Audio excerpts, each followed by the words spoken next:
musée du Louvre-Lens est une antenne décentralisée du Louvre parisien, accueillie par la région Nord-Pas-de-Calais sur la ville de Lens, dans l'ancien bassin minier. L'épine dorsale du musée est la Galerie du Temps, un vaste espace de 3000 m² qui comporte 205 œuvres issues des collections parisiennes. Elle offre un panorama chronologique mêlant différentes techniques et différentes civilisations. Le musée du Louvre-Lens, c'est un autre Louvre, résolument tourné vers l'avenir, intégré dans un bâtiment à l'architecture volontairement contemporaine et bénéficiant des dernières innovations techniques, et devant répondre aux usages des technologies d'aujourd'hui et de demain. Le projet déployé entre complètement dans cette stratégie, par la mise en place d'une infrastructure réseau robuste, performante et sécurisée. Premier enjeu, l'infrastructure réseau doit être le socle technique de base, devant supporter la mise en œuvre immédiate de tous les composants du système d'information. Le second enjeu, la mise en œuvre d'outils innovants et de la mobilité, au travers par exemple du guide multimédia, d'outils pour l'exploitation du musée. Un troisième enjeu, l'exploitation optimisée, la qualité de service, la performance, l'adaptabilité aux contraintes d'architecture et de fonctionnement du musée, coordonner la mise en service des ressources réseau et télécommunications en fonction des besoins pour la gestion administrative, la gestion du bâtiment, la médiation, le centre de ressources.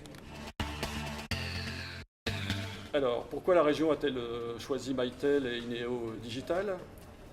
Mytel, tout simplement avec une technologie moderne, IP, l'intégration du SIP et du XML, une solution de mobilité adaptée et performante avec le DECT, DECT SIP, le Wi-Fi, une gamme de terminaux étendus, des services de communication convergents et collaboratifs, et des solutions intégrant plusieurs niveaux de sécurité, la résilience et le cryptage par exemple.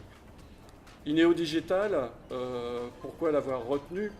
Pour sa maîtrise des technologies réseau et télécom, avec une forte expérience dans le domaine de la téléphonie, une architecture technique cohérente qui a été présentée, solide et performante, basée sur des solutions techniques éprouvées et répondant aux usages du musée.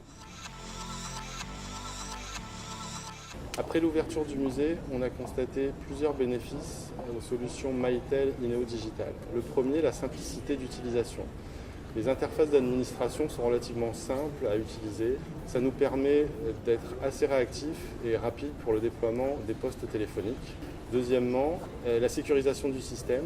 Mytel et Ineo Digital ont développé une architecture totalement redondée. L'ensemble des dispositifs sont situés dans chacune des 2 salles serveurs du musée. Cela nous permet, en cas de coupure ou en cas de dysfonctionnement d'un des matériels, de n'avoir aucune coupure de service.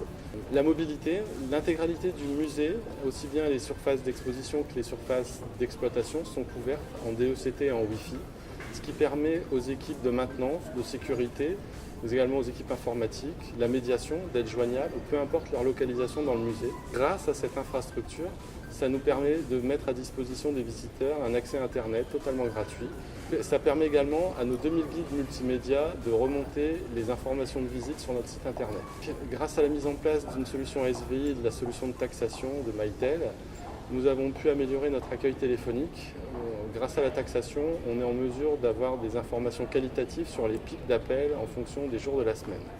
Un point à souligner, l'adaptation visuelle et aux contraintes architecturales du musée. Les architectes de l'agence Sana nous avaient imposé la contrainte de ne voir aucun dispositif multimédia, que ce soit borne, Wi-Fi ou DECT.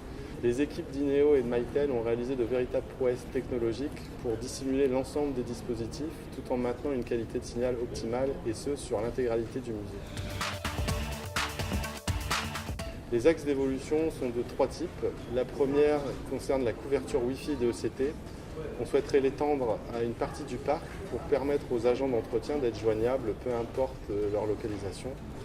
Le second point concerne la messagerie unifiée. Nous avons quelques personnels itinérants qui seraient très intéressés pour avoir leurs messages quand ils sont en déplacement. Le troisième point concerne la mise en place d'un centre d'appel qui nous permettrait d'améliorer notre accueil téléphonique par l'adjonction d'un couplage téléphonie informatique avec notre système de réservation.